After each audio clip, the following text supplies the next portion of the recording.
बाबा का आशीर्वाद SPM channel पर आपका स्वागत है। मेरा नाम सुमन मलिक रोहतक हरियाणा से। और अगर आप भी अपनी वीडियो भेजना चाहते हैं और उसके बारे में जानकारी प्राप्त करना चाहते हैं तो जो हमारा व्हाट्सएप नंबर दे रखा है उस पर आप अपनी आकृति भेजें। आपकी आकृति भी चैनल पर आएगी, चाहे उसमें 1 महीना क्यों ना लग जाए, और आप भी उसके वर्णन को सुन पाएंगे। और इसी तरीके से हमारे चैनल पर कम से कम 3000 आकृतियाँ सिर्फ आपको दीपक पर मिलेंगी, जो अलग अलग लोगों ने भेजी हैं, जिनका अलग अलग वर्णन आप देख सकते हैं और सुन भी सकते हैं। अब ये सामने देखो आकृति है, इसमें अलग से आपको दीपक में दूसरी एक आकृति के साथ साथ एक अलग रूप दिखाई दे रहा है। यह आकृति जब बनती है तब मनुष्य के साथ अनोखी घटनाएं ज़्यादा होनी शुरू हो जाती हैं। उसके जीवन में रहस्यवादी कार्य शुरू हो जाते हैं, अपवाद ज़्यादा शुरू हो जाता है। लोग बिना वजह मन गढ़ंत कहानियाँ उनके लिए बनाना शुरू कर देते हैं, क्योंकि आपके अगर इस दीपक में देखेंगे तो एक अलग सा रूप दिखाई देगा जो केतु का संकेत होता है। राहु केतु जब हमारे जीवन में प्रवेश करते हैं तब नाग के रूप को इस तरह से दर्शाता है। क्योंकि ये शिव जी की पूजा नहीं कर रही हैं, फिर भी इस तरह से इनके रूप अलग अलग दिखाई देते हैं, जिसमें आपने देखा होगा कि पीछे अलावा बिच्छू की तरह, कभी नाग की तरह बन रहा है।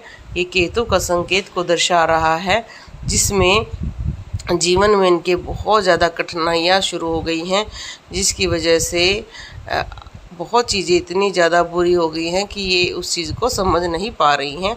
ऐसा कई बार होता है कि हमारे जीवन में अपवाद शुरू हो जाते हैं, हमारे बारे में झूठी झूठी बातें कहानियाँ शुरू हो जाती हैं, हमें हमारे आसपास के लोग भयंकर कष्ट देना शुरू कर देते हैं। तो ये कई बार हमारे पितृदोष के साथ साथ केतु की दशा का संकेत होता है। तो इसमें अगर आप हो सके तो शिव जी की पूजा करें, क्योंकि शिव जी ही इसका निवारण आपको प्रदान कर सकते हैं। और ये देखो 3 अलग रूप है, ऊपर इनका गणपति बना हुआ है। तो जो गणपति की आराधना करते हैं उन्हें सुख समृद्धि तो प्राप्त होती ही है, पर अगर आपका कोई ग्रह अनिष्ट हो रहा है तो उसका भी मार्ग आपको पता चल जाता है। क्योंकि जब तक आपको समस्या के बारे में नहीं पता होता है तब तक आप उसका निवारण प्राप्त नहीं कर सकते हैं। बहुत सारे व्यक्ति कहते हैं जी हमें तो पता ही नहीं कि हमारी समस्या क्या है, क्या हमारे घर में प्रेत दोष है या प्रेत बाधा है या पितृ दोष है या क्रियाएं हैं या चौराहे पर से चीज़ चली हुई है या हमारे ग्रह खराब है। सबसे पहले हमें वो चीज़ें प्राप्त होनी शुरू हो जाती है जब हमें गणपति जी के दर्शन होते हैं। वो प्रथम पूज्य हैं और पूरा रास्ता हमें ज़रूर बताते हैं कि आपको ये दिक्कत है।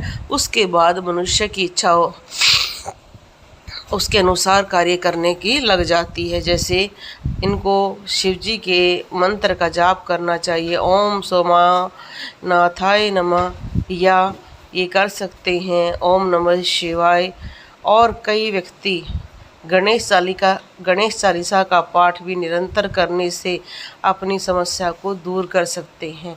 जो व्यक्ति ये कहते हैं शुभता नहीं आ रही है तो गणेश चालीसा का पाठ निरंतर करें।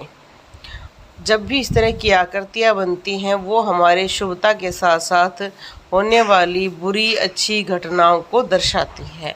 तो इसलिए आप घबराएं नहीं, ऐसी आकृतियाँ बनती हैं हमारे व्हाट्सएप पर भेजें, आपकी समस्या को हम बताएंगे और उस समस्या का निवारण आप प्राप्त कर पाएंगे स्वयं भी या हमसे जुड़कर भी, क्योंकि हम लाइव में भी बताते हैं। और शनिवार रविवार को दरबार लगता है रोहतक हरियाणा में, तो आप हमारे पास भी आ सकते हैं अगर आप हरियाणा के आसपास के हैं या दिल्ली के हैं, क्योंकि दिल्ली से भी ज़्यादा दूर नहीं है, हमारा रोहतक नज़दीक ही पड़ता है।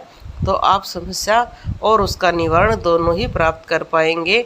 और बहुत सारी आकृतियाँ देखने के लिए आप चैनल पर जा सकते हैं।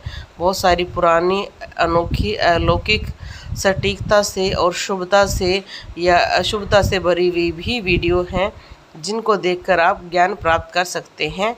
कई चीज़ों के बारे में बताया गया है चैनल पर, उन्हें देख सकते हैं।